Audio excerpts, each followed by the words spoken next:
Well, it's twofold in ways where you literally flip the situation. When it comes to when we talk about allyship and the importance of influence, a big piece of that is that its outputs and effects can be successful twofold. That on the one end, if we are able to engage as many people as possible and move them over to care and want to do something, right, we create a movement so that ultimately more people lean on the side of justice, right? So engage as many people as possible, always commit to that work so that the needle can move. But on the other end, what we also say is that you never know what mind you're committed to moving, what heart you're committed to moving, that has a lot of power to, in one decision, right, make systemic change, right? What does it look like if you're talking to that head CEO of that company and you've engaged them in a way that moves them? The decisions that they make moving forward have serious impact. Same for local government, same for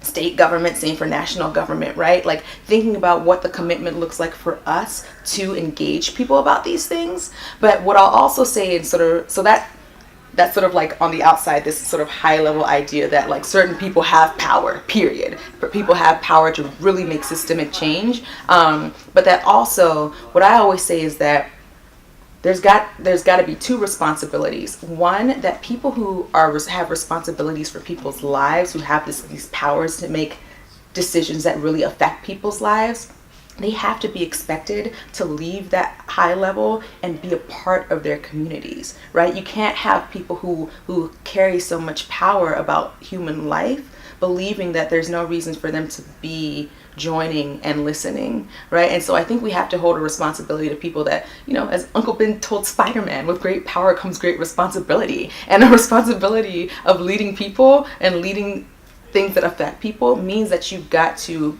join as much as you can, listen as much as you can.